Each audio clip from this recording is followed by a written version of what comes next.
नमस्कार, मैं हूँ आरती सिंह और स्वागत है आपका आपके अपने channel step by step with Aarti Singh में। आज मैं आपके सामने एजुकेशनल टेक्नोलॉजी की ही एक नेक्स्ट वीडियो लेकर उपस्थित हूँ। ये वीडियो हमारी पुरानी वीडियो से ही कनेक्टेड है, जो हमने आपको हार्डवेयर एंड सॉफ्टवेयर यानी कि अप्रोचेस पढ़ाई थी, सिस्टम अप्रोच पढ़ाई थी, तीनों अप्रोचेस पढ़ाई थी किसकी, एजुकेशनल टेक्नोलॉजी की। तो उन्हीं को हम, क्योंकि हमारी दो मोस्ट इंपॉर्टेंट होती है जिसके आधार पर ही हमारे सिस्टम अप्रोच चलती है, तो हम क्या करते हैं, अब आज हम हार्डवेयर एंड सॉफ्टवेयर अप्रोच के बीच में जो अंतर है उसे जानेंगे। ये परीक्षा की दृष्टि से मोस्ट इम्पॉर्टेंट टॉपिक है। तो इसमें हम क्या पढ़ेंगे आज, सबसे पहले कठोर तकनीकी क्या है, यानी कि हार्डवेयर अप्रोच क्या है। तो हार्डवेयर अप्रोच में आपको बता चुकी है इन शॉर्ट कि हार्डवेयर अप्रोच में हम क्या करते हैं, जो भी नॉलेज बच्चों को दी जा रही है वो किसके माध्यम से दी जा रही है, सिर्फ मशीनों के माध्यम से दी जा रही है। अब क्योंकि मशीनों के माध्यम से दी जा रही है, तो इन मशीनों का वर्गीकरण भी किया गया है किसके आधार पर, ज्ञानेंद्रियों के आधार पर, यानी सेंसेस के द्वारा। तो ज्ञानेंद्रिय क्या करती हैं, हमें किसी भी चीज का पता चलता है ज्ञानेंद्रियों के द्वारा, आखिर कोई चीज है तो क्या है, क्यों है और कैसे है। ठीक है, तो ज्ञानेंद्रियों के आधार पर हमने क्या किया, जो अपनी सामग्री थी, जो हमारे साधन थे कठोर उपागम के, जो मशीनें थी, उनको क्या किया, हमने डिवाइड कर दिया है। ठीक है, तो इसमें सबसे पहला क्या आता है, सबसे पहला है ऑडियो एड्स यानी कि श्रव्य साधन। ये वो साधन है जिसमें बच्चे की केवल श्रव्येंद्रिय यानी कि ईयर्स इंक्लूड रहते हैं। बच्चे को जब नॉलेज दी जाती है तो बच्चा किसका प्रयोग करता है, सिर्फ अपनी श्रव्येंद्रियों का प्रयोग करता है। ठीक है, जब इसका प्रयोग करता है तो आप लोगों को पता होगा कि अगर सिर्फ हम आपको इस तरह का नॉलेज दें कि सिर्फ आपको सुनाई दे, तो आप ऐसे में कैसे, कौन से ऑडियो एड्स हो सकते हैं आपके लिए। हाँ, बिल्कुल सही, आपने सोच लिया। क्या हो सकते हैं, टेप रिकॉर्डर। हम टेप रिकॉर्डर में क्या कर सकते हैं, एक लेक्चर को ऑडियो में कन्वर्ट करके, ठीक है, ऑडियो में रिकॉर्ड करके उसे बच्चों को सुना सकते हैं। जैसे आपने देखा होगा रेडियो में भी ऐसे होता है। रेडियो में भी क्या होता है, ऑडियो के द्वारा ही बच्चों को नॉलेज दी जाती है। बहुत सारे हमारे जो रेडियो पे प्रोग्राम्स आते थे, तो वो क्या होता है, ये सब चीज किसका पार्ट है, हमारे श्रव्य साधन का। ऐसे ही ग्रामोफोन होते हैं, लिंगवा फोन होते हैं, तो इन सब के द्वारा क्या हो रहा है, सिर्फ ऑडियो के द्वारा बच्चों को नॉलेज दी जा रही है। ठीक है, अब बात करते हैं विजुअल एड्स की। सेकंड हमारा पॉइंट है विजुअल एड्स। कौन सी सामग्री होती है जिसे हम सिर्फ देख सकते हैं। ठीक है, अब क्योंकि श्रव्य साधन में हम सिर्फ सुनते हैं, तो हमारी क्या होता है, सिर्फ श्रव्येंद्रिय क्रियाशील होती हैं, सिर्फ हमारे ईयर्स उसमें इंक्लूड रहते हैं। ठीक है, और जब दृश्य साधन की बात हो रही तो उसमें हम देख सकते हैं, आप कंपैरिजन कर सकते हैं। कोई चीज हमने सुनी तो वो ज्यादा इंपॉर्टेंट होगी, या जो हमने देखी वो ज्यादा इंपॉर्टेंट होगी। आई थिंक नहीं, आई एम डेफिनेटली श्योर कि जो देखते हैं हम वो चीज, वो ज्यादा हमारे लिए आगे तक याद रखने लायक होती है और हम ज्यादा अच्छे से समझ पाते हैं। तो दृश्य साधन हो जाते हैं वो। तो इन दृश्य साधनों में क्या क्या हो सकता है, जैसे कि चार्ट है, आपका मॉडल है, आपका OHP है, स्लाइड प्रोजेक्टर है। आप कोई भी चीज मॉडल्स के थ्रू पढ़ा रहे हैं, तो वो सब चीजें किसमें इंक्लूड हो जाती हैं, ये आपके दृश्य साधन में यूज हो जाती हैं। और ये जो दृश्य साधन है, कंपैरिजन करें अगर श्रव्य साधनों का, तो इनसे ज्यादा इफेक्टिव होते हैं, क्योंकि जब बच्चा देखता है तो उसका इंटरेस्ट उसमें हो जाता है और वो उसे अच्छे से सीख पाता है। अब बात करते हैं ऑडियो विजुअल एड्स की। अगर हम ये कहते हैं कि हाँ, हमने श्रव्येंद्रियों को क्रियाशील किया, बच्चे को कोई चीज सुनाई और बच्चे को उसे याद हो गया या समझ में आ गया, तो वो अपने आप में पर्याप्त नहीं थी। ठीक है, कोई चीज ऐसी भी होती है, बहुत सारी चीजें हमें देख के ही तो पता चलेंगी, क्या सिर्फ सुन के हम किसी कंसेप्ट को समझ सकते हैं, नहीं। जो बहुत इजी कंसेप्ट होते हैं तो वो तो हम समझ सकते हैं, वो भी तब समझ सकते हैं जबकि हमने पहले उन्हें देखा हो, अनुभव किया हुआ हो। ठीक है, जब दृश्य साधनों की बात आती है तो दृश्य साधनों में भी सिर्फ हम देख रहे हैं, उसकी क्या एक्सप्लेनेशन है, क्या चीज वो हो रही है, कोई काम हो रहा है तो हमें दिख तो रहा है कि क्या है, लेकिन क्या हम सिर्फ देख के समझ सकते हैं कि वो चीज क्या है, नहीं ना। तो हम क्या करते हैं, जब हमें ऐसी चीज की आवश्यकता हो, ऐसे साधनों की आवश्यकता होती है जिसमें बच्चा सुने भी, देखे भी और तो और उसे महसूस करे, उसे छुए और उसका पर्याप्त आनंद भी ले। तो हम क्या करते हैं, हम दृश्य श्रव्य साधनों का प्रयोग करते हैं टीचिंग में। उसमें क्या होगा, वो सारी क्वालिटीज आ जाएंगी जो इन दोनों की होती हैं।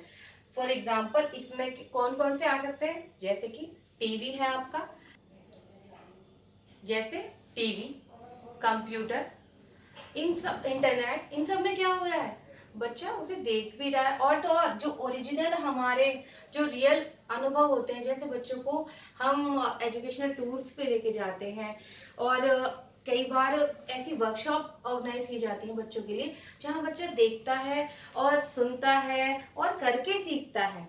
आप लोगों को पता होगा कोई भी चीज है, अगर हम उसे सिर्फ देखते हैं तो इतनी इम्प्रेसिव नहीं होगी हमारे लिए, सिर्फ सुनते हैं तो भी नहीं होगी।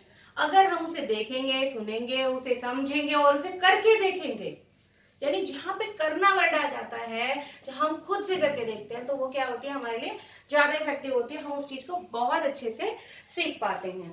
तो आई होप आपको यहाँ पर ये सारी चीजें क्लियर हो गई होंगी। अगर नहीं है तो मैं इसके एग्जाम्पल्स को बोर्ड पर लिख देती हूँ।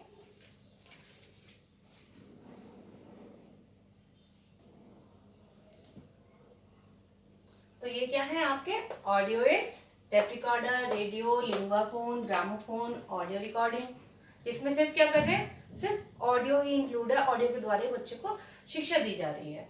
विजुअल एड्स के एग्जांपल्स चार्ट है, मॉडल है, ब्लैक बोर्ड है, यानी कि जैसे ये व्हाइट बोर्ड है, बुक्स हैं, OHP प्रोजेक्टर है, स्लाइड प्रोजेक्टर है। ये क्या है, आपके दृश्य साधन है, जिसमें कि सिर्फ आपकी क्या हो रही है, क्या हो रही है, हाँ, आईज इंक्लूड हो रही है, ठीक है। फिर है ऑडियो विजुअल एड्स, इसमें क्या है, दूरदर्शन यानी कि आपका टीवी, कंप्यूटर, इंटरनेट, शैक्षिक भ्रमण यानी कि एजुकेशनल ट्रिप जो होती है हमारी, और वास्तविक अनुभव, ठीक है। तो यहाँ पर ये आपको क्लियर हो गया कि कठोर तकनीकी को के जो साधन है उन्हें कितने भागों में बांटा जाता है, 3 भागों में, ऑडियो एड्स, विजुअल एड्स और ऑडियो विजुअल एड्स में। अब बात करते हैं आगे सॉफ्टवेयर तकनीकी की, यानी कि कोमल तकनीकी की, ठीक है।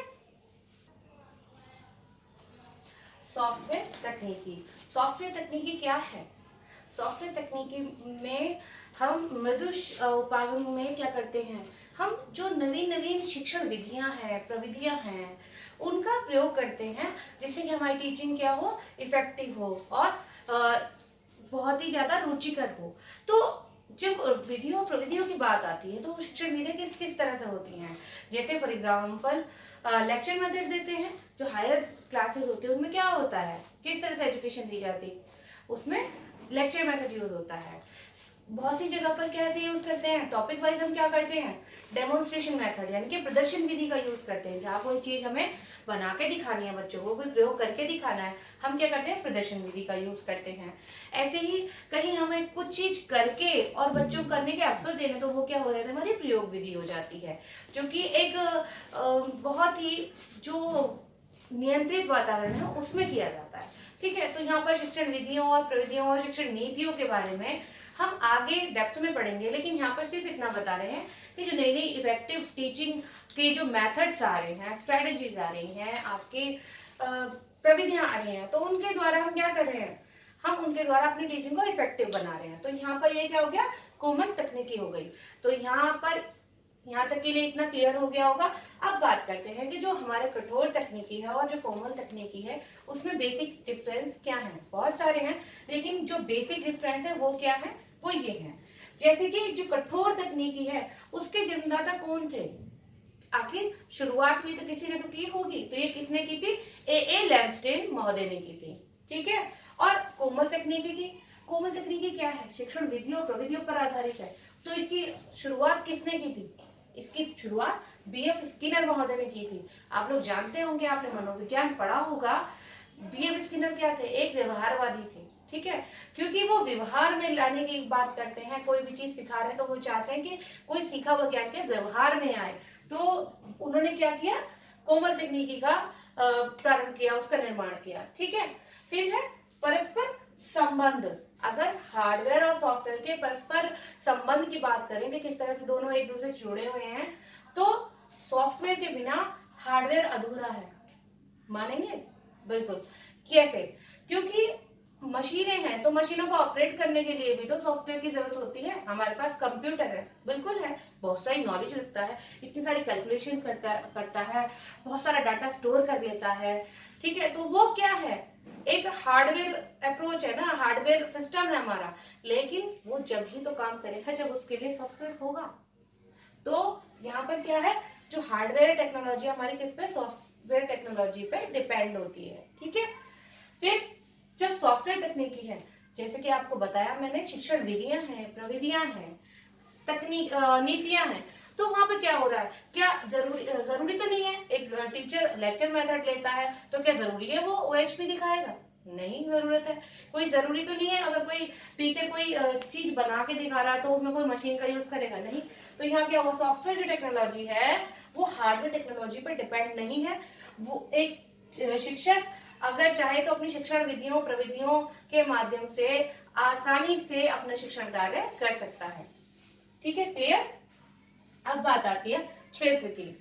तो क्षेत्र कितना है, हम टीचिंग में कितना टेक्नोलॉजी, हार्डवेयर टेक्नोलॉजी का यूज करते हैं?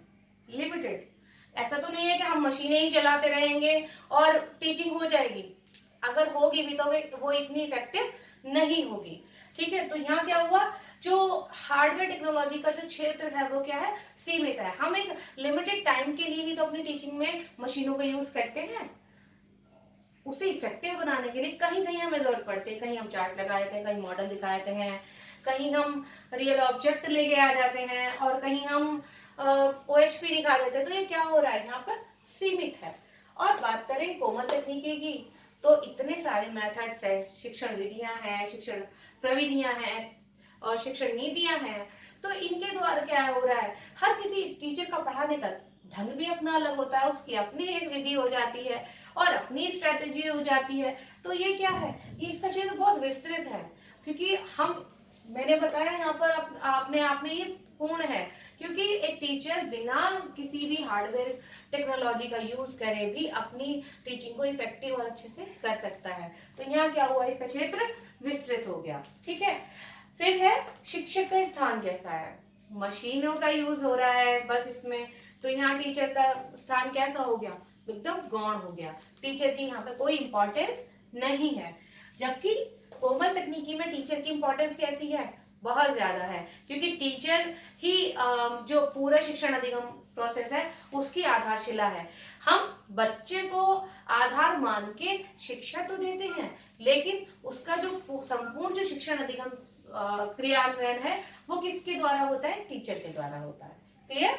तो अब लास्ट पॉइंट है आपका कि जो इनका जो बेस है, किसके आधार पे इसका जन्म हुआ है इस टेक्नोलॉजी का, तो इसका आधार क्या है, साइंस, मैंने आपको पहले ही बताया था। तो ये क्या है, भौतिक विज्ञान एवं इंजीनियरिंग के द्वारा, क्योंकि इसमें क्या हो रहा है, मशीनों का निर्माण हो रहा है, और मशीनों का निर्माण किसके द्वारा होता है, भौतिक विज्ञान एवं इंजीनियरिंग के द्वारा होता है। और इसका किस पे है, मनोविज्ञान पे, क्योंकि मनोविज्ञान क्या करता है, व्यवहार का अध्ययन करता है। और यहाँ से ही कोरिलेट करिएगा कि अगर आपको याद भी कर रखना है कि कोमल तकनीकी का निर्माण किसने किया था, तो मनोविज्ञान व्यवहार का विज्ञान है, ठीक है, व्यवहार का अध्ययन करता है। और बीएफ स्किनर क्योंकि व्यवहारवादी थे, इन्होंने इसलिए कोमल तकनीकी का निर्माण किया। तो आज आपको यहाँ तक की वीडियो में पूरा क्लियर हो गया होगा कि हार्डवेयर तकनीकी और आपकी सॉफ्टवेयर तकनीकी में क्या बेसिक डिफरेंसेस हैं और कौन कौन से दृश्य श्रव्य साधन उसमें हार्डवेयर में आते हैं। तो आज के लिए सिर्फ इतना ही, मिलते हैं नेक्स्ट वीडियो में, धन्यवाद।